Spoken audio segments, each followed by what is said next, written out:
ನ್ಯೂಸ್ನಲ್ಲಿ ಕಳೆದ ಬಾರಿ ಆಕೆಗೆ ಅನನ್ಯ ಅನ್ನೋ ಮಗಳು ಇದಾಳ ಅಂತ ಪ್ರಶ್ನೆ ಮಾಡಿದಾಗ ಆಕೆಯ ಹಿಸ್ಟ್ರಿಯನ್ನ ರಿವೀಲ್ ಮಾಡಿದ ನಂತರ ಆಕೆ ಒಂದು ಫೋಟೋ ತೋರಿಸಿದ್ಲು, ಅನನ್ಯ ಭಟ್ ಈಕೆನೆ ಅಂತ. ಈಗ ಅನನ್ಯ ಭಟ್ ಅಂತ ತೋರಿಸಿದ ಆ ಫೋಟೋ ಹಿನ್ನೆಲೆ ಏನು ಅನ್ನೋದನ್ನ ಏಷ್ಯಾನೆಟ್ ಸುವರ್ಣ ನ್ಯೂಸ್ ರಿವೀಲ್ ಮಾಡಿದೆ.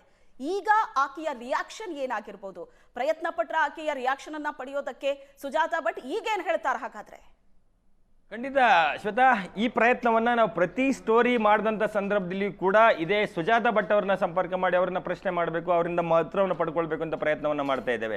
ಈ ಫೋಟೋವನ್ನ ರಿವೀಲ್ ಮಾಡುವಂಥ ಸಂದರ್ಭದಲ್ಲಿ ಖುದ್ದು ಪಕ್ಕದಲ್ಲಿ ಕೂತು ಹೇಳಿಸಿದಂಥ ವಕೀಲ ಮಂಜುನಾಥ್ ಅವರಿಂದ ಮಾಹಿತಿಯನ್ನು ಪಡ್ಕೊಳ್ಬೇಕು ಅನ್ನುವಂಥ ಪ್ರಯತ್ನವನ್ನ ಮಾಡ್ತೇವೆ. ಜೊತೆಗೆ ಈ ಸುಜಾತಾ ಭಟ್ ಹಿಂದೆ ಯಾರಿದ್ದಾರೆ, ಸುಜಾತಾ ಭಟ್ನ 2025 ಜನವರಿಯಲ್ಲಿ ಬೆಂಗಳೂರಿನಲ್ಲಿದ್ದಂಥ ಸುಜಾತಾ ಭಟ್ನ ಧರ್ಮಸ್ಥಳಕ್ಕೆ ಕರ್ಕೊಂಡೋಗಿ ಅಲ್ಲಿ ಆಶ್ರಯ ಕೊಟ್ಟು ಅವ್ರಿಗೆ ಬೆಂಬಲವಾಗಿ ನಿಂತು ಜಸ್ಟಿಸ್ ಫಾರ್ ಅನನ್ಯ ಅನ್ನುವಂಥ ನಿಟ್ಟಿನಲ್ಲಿ ಹೋರಾಟ ಮಾಡ್ತಾ ಇರುವಂಥವ್ರನ್ನೂ ಕೂಡ ರಿಯಾಕ್ಷನ್ ತೆಗೆದುಕೊಳ್ಳುವಂಥ ಪ್ರಯತ್ನವನ್ನು ಮಾಡ್ತಾ ಇದ್ದೇವೆ.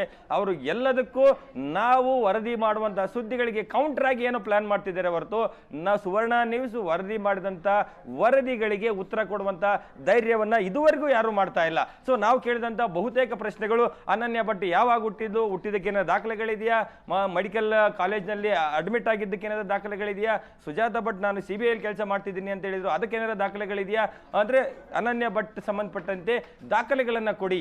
ಇದಕ್ಕೆ ಅದ್ರ ಜೊತೆಗೆ ತಾನು ಅನಿಲ್ ಅಡಿಗ ಅನ್ನುವಂಥ ಒಬ್ಬ ವ್ಯಕ್ತಿಯನ್ನ ಮದುವೆ ಆಗಿದ್ದೇನೆ ಅನ್ನುವಂಥ ದೂರಿನಲ್ಲಿ ಸುಜಾತಾ ಭಟ್ ವೈಫ್ ಆಫ್ ಅನಿಲ್ ಭಟ್ ಅಂತ ಬರೀತಾರೆ. ಆದ್ರೆ ಅನಿಲ್ ಭಟ್ ಅವರ ಮದುವೆ ಆಗಿದ್ದೆ ಯಾವಾಗ, ಎಲ್ಲಿ ಸಂಸಾರ ಮಾಡಿದ್ರು, ಎಷ್ಟು ವರ್ಷ ಸಂಸಾರ ಮಾಡಿದ್ರು, ಇದಕ್ಕೆ ಸಂಬಂಧಪಟ್ಟಂತೆ ಏನಾದ್ರೂ ಫೋಟೋಸ್ ಆಗಲಿ, ಅದಕ್ಕೆ ಸಂಬಂಧಪಟ್ಟಂತೆ ಮ್ಯಾರೇಜ್ ಸರ್ಟಿಫಿಕೇಟ್, ಈ ರೀತಿಯಾದಂಥ ಅವರ ಎಕ್ಸಿಸ್ಟ್ಗೆ, ಅವರ ಕೊಟ್ಟಂತ ದೂರಿಗೆ ಸಬ್ಸ್ಟ್ಯಾನ್ಸ್ ಆಗಿ ಎಕ್ಸಿಸ್ಟ್ ಇರುವಂತ ಎವಿಡೆನ್ಸ್ಗಳೇನು ಅನ್ನುವಂಥದ್ದನ್ನ ಕೇಳುವಂತ ಪ್ರಯತ್ನಗಳನ್ನು ಮಾಡ್ತೇವೆ. ಇದು ಯಾವುದಕ್ಕೂ ಉತ್ತರವನ್ನು ಕೊಡ್ತಾ ಇಲ್ಲ. ಅದರಲ್ಲಿ ವಿಶೇಷವಾಗಿ ಮಹಾಬಲೇಶ್ವರ್ ಭಟ್, ಸುಜಾತಾ ಭಟ್ ಅವರ ಮಾವನನ್ನ ಇಂಟರ್ವ್ಯೂ ನಾವು ಮಾಡಿದಂಥ ಸಂದರ್ಭದಲ್ಲಿ ಅವರು ನಾವು ಕೇಳಿದಂಥ 10 ಪ್ರಶ್ನೆಗಳಿಗೆ ಅವರು ಉತ್ತರ ಕೊಡೋದಿಲ್ಲ.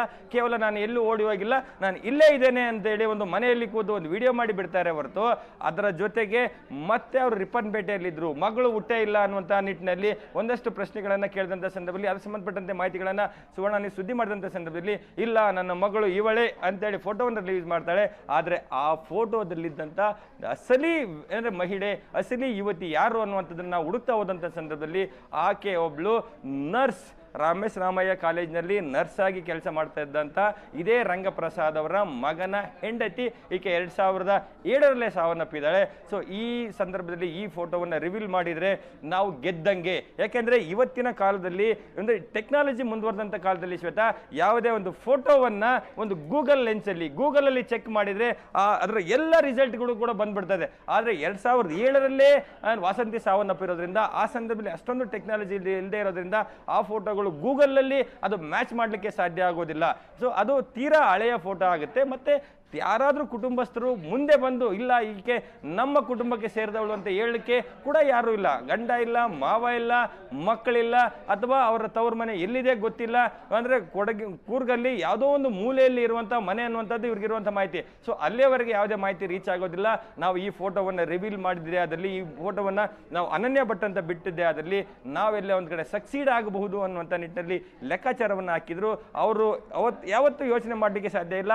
ಈ ರೀತಿ ಫೋಟೋವನ್ನು ಬಿಟ್ಟರೆ ಅದರ ಹಿಂದೆ SIT ಅವರು ಎಷ್ಟು ಫಾಸ್ಟ್ ಆಗಿ ಇನ್ವೆಸ್ಟಿಗೇಷನ್ ಮಾಡ್ತಾರೋ ಅಷ್ಟೇ ಫಾಸ್ಟ್ ಆಗಿ ಸುವರ್ಣ ನ್ಯೂಸ್ ಕೂಡ ಆ ಫೋಟೋವನ್ನ ಅಸಲಿಯತ್ತನ್ನ ಹುಡುಕುತ್ತೆ, ನಮ್ಮನ್ನ ಎಕ್ಸ್ಪೋಸ್ ಮಾಡುತ್ತೆ ಅನ್ನುವಂಥ ಕಲ್ಪನೆ ಕೂಡ ಅವ್ರಿಗೆ ಇರ್ಲಿಕ್ಕಿಲ್ಲ.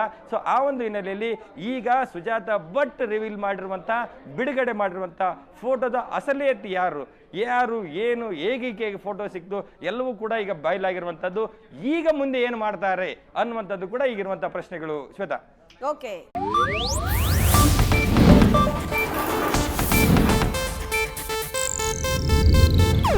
ಇದು ಏಷ್ಯಾನೆಟ್ ನ್ಯೂಸ್ ನೆಟ್ವರ್ಕ್ ಪ್ರಸ್ತುತಿ.